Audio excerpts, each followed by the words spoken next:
Isinilang na ng kapamilya actress na si Lovie Poe ang kanilang unang anak sa asawang si Monty Blencowe.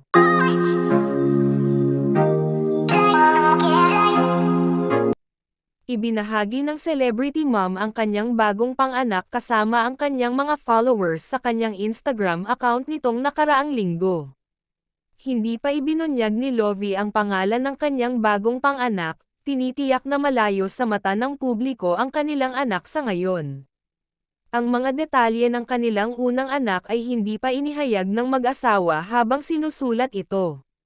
Sa sandaling nakilala kita, instinct ang pumalit. Maligayang pagdating sa mundo, mahal ko, isinulat niya. Sa kanyang post, makikita ang kapamilya actress na sumasayaw at marahang naiyuyugyug ang kanyang panganay para matulog sa kanilang tahanan sa US.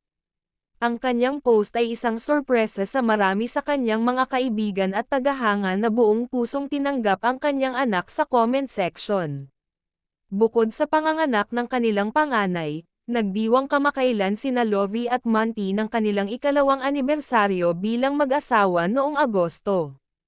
Sa isang Instagram post, ipinahayag niya kung gaano kasaya ang naging buhay niya bilang asawa.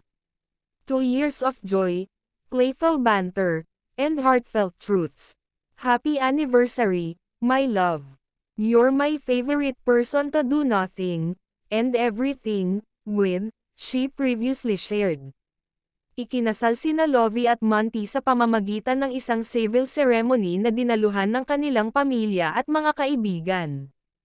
Makalipas ang ilang linggo, sinundan nila ito ng isang romantikong at magandang kasal sa Cliveden House sa United Kingdom.